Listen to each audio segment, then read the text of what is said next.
সুপ্রিয় দর্শক শ্রোতা ভাই বোন, গর্ভবতী মায়ের জন্য গর্ভাবস্থায় কোনো খাবার গ্রহণ করা অথবা না করা, বিশেষ কোনোভাবে চলা অথবা না চলার ব্যাপারে কোরআন এবং হাদিসে কোনো দিক নির্দেশনা আছে কি না আজ আমরা সে বিষয়টি জানার চেষ্টা করব ইনশাআল্লাহ তাআলা। প্রিয় দর্শক, আমাদের সমাজে গর্ভবতী মায়েদের জন্য বিশেষ কিছু খাবারকে, বিশেষ কিছু চালচলনকে নিষিদ্ধ এবং ক্ষতিকর মনে করা হয়ে থাকে। তার মধ্যে থেকে সবচেয়ে প্রসিদ্ধ হলো চন্দ্রগ্রহণ অথবা সূর্যগ্রহণের সময় গর্ভবতী মায়েরা যেন কোনো অবস্থাতেই বাসা বাড়ি থেকে, ঘর থেকে বের না হন। অনেকে মনে করেন যে চন্দ্রগ্রহণ সূর্যগ্রহণের সময় গর্ভবতী মায়েদের জন্য কোনো কিছু কাটাকাটি করা, কোনো কিছু কুটা এটা উচিত নয়। যদি করেন তাহলে সেটি তার গর্ভস্থ সন্তানের জন্য ক্ষতির কারণ হতে পারে। অনেকে মনে করেন যে গর্ভাবস্থায় যদি কেউ যমজ কলা খান তাহলে তার সন্তান যমজ হবে। অনেকে মনে করেন যে গর্ভাবস্থায় কোনো মায়ের জন্য ডিম খাওয়া উচিত নয়, তাহলে সন্তানের চোখ কুসুমের মতো হলদে বর্ণ হবে। ডাব খাওয়া উচিত নয়, তাহলে ঘোলাটে হবে। অমুকটা খাওয়া উচিত নয়, তাহলে তমুকটা হবে। এরকম আরও নানা রকমের ধারণা রয়েছে। অনেকে মনে করেন যে গর্ভাবস্থায় কোনো মায়ের জন্য কোনো মুরগি, কোনো হাঁস এ জাতীয় কোনো কিছু জবে করা উচিত নয়। যদি করেন তাহলে সেটি তার গর্ভস্থ সন্তানের জীবনের জন্য ক্ষতির কারণ হতে পারে। অনেকে মনে করেন যে গর্ভবতী মায়েরা প্লেট ইত্যাদি চেটে খেলে, মুছে খেলে ভালো করে, তাহলে সেক্ষেত্রে তাদের কন্যা সন্তান হওয়ার সম্ভাবনা রয়েছে। অনেকে মনে করেন যে কোনো বাসায়, কোনো বাড়িতে, কোনো ঘরে যদি কোনো গর্ভবতী মা থাকেন তাহলে রাতের বেলায় সেখানে বাহির থেকে মাছ আনা উচিত নয়।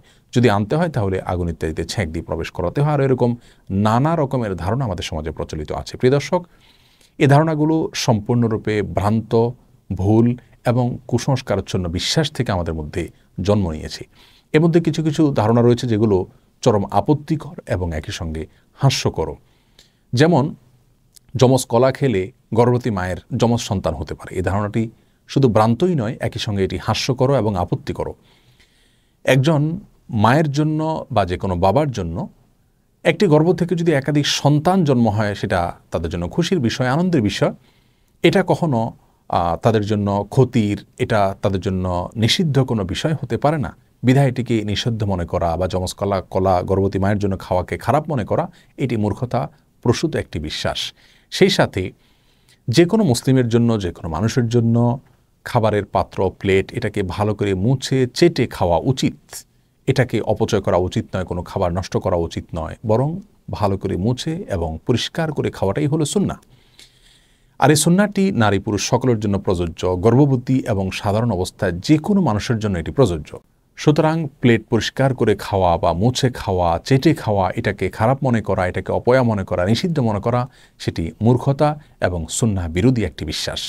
আর প্লেট মুছে খেলে গর্ভবতী মা কন্যা সন্তান জন্ম দিবেন, সেটি প্রথমত ভ্রান্ত কথা। দ্বিতীয়ত, কন্যা সন্তান জন্ম দেওয়া এটা তো ভালো বিষয়।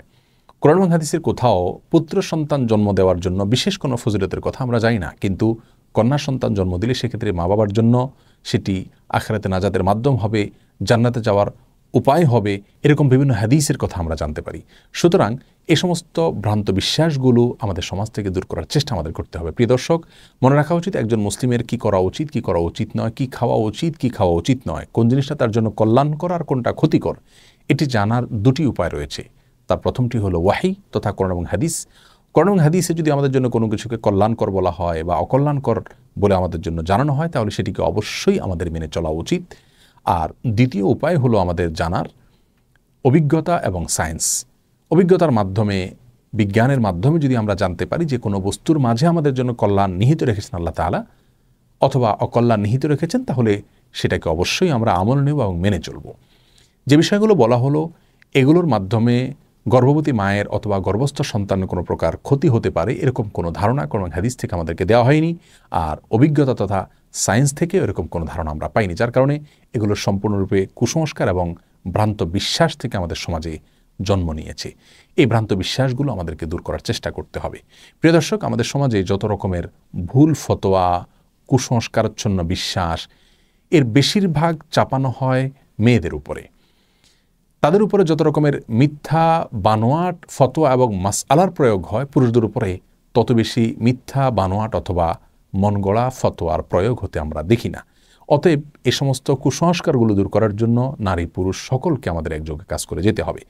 গর্ভাবস্থায় একজন মায়ের জন্য কোন জিনিসটি তার স্বাস্থ্যের জন্য কল্যাণকর, সেটি ডাক্তারগণ যখন আমাদেরকে জানাবেন, বিজ্ঞানের মাধ্যমে, অভিজ্ঞতার মাধ্যমে আমরা জানতে পারবো, সেটাকে অবশ্যই আমরা আমল করে চলব। আনারস বা বিশেষ কোনো খাবারের ক্ষেত্রে কোনো কোনো সময় ডাক্তারগণ নিষেধ করেন গর্ভবতী মায়েদেরকে, সেটা তাদের গর্ভের জন্য ক্ষতিকর অথবা অ্যাসিডিটি বেশি হয়, এরকম অনেক খাবার অনেক সময় ডাক্তারগণ নিষেধ করেন গর্ভবতী মায়েদের জন্য, সেগুলো ভিন্ন বিষয়। যে বিষয়গুলো আমরা উল্লেখ করলাম এগুলোর সাথে বিজ্ঞানের কোনো সম্পর্ক নেই এবং কোরআন হাদিসেরও কোনো নির্দেশনার বিষয়ে নেই, যার কারণে এগুলো সম্পূর্ণরূপে ভুল বিশ্বাস। গর্ভাবস্থায় একজন মা বিশেষ কোনো আমল করণীয় আছে কিনা এই বিষয়ে আমরা এক ভিডিওতে বলেছি। কোরআন হাদিস থেকে গর্ভবতী মায়ের জন্য বিশেষ কোনো আমলের কথা আমরা জানি না, তবে অবশ্যই এটি তার জীবনের জন্য গুরুত্বপূর্ণ একটি সময়, কঠিন একটি সময়ের তিনি অপেক্ষা করেন, যার কারণে অন্য যে কোনো সময়ের চাইতে এই সময়গুলোতে গুনাহ থেকে, পাপের কাছ থেকে বেশি বেশি বেঁচে থাকার চেষ্টা করা উচিত। তার উচিত গান বাজনা থেকে এবং হারাম ফিল্ম দেখা থেকে এবং যে কোনো ধরনের গুনাহ থেকে বেশি থেকে বেশি বেঁচে থাকার চেষ্টা করা, যাতে করে আল্লাহর বলেন অনুগ্রহ তিনি বেশি থেকে বেশি অর্জন করতে পারেন। এবং সাধারণ নেক আমলগুলো করা উচিত, জিকির আজকার করা উচিত, আল্লাহর স্মরণ করা উচিত, গর্ভস্থ সন্তান যেন নেক হয় সেজন্য দোয়া করা উচিত এবং আল্লাহ যেন তার কঠিন মুহূর্তটা সহজ করে দেন সেজন্য দোয়া করা উচিত এবং নেক আমল করা উচিত। আল্লাহর বলেন আমাদের সকলকে সব ধরনের কুসংস্কার থেকে বেঁচে থাকা এবং রাসূল করিম সাল্লাল্লাহু আলাইহি ওয়াসাল্লামের সবগুলো সুন্নাহকে অক্ষরে অক্ষরে যথাযথ উপায়ে পালন করার তৌফিক দান করুন।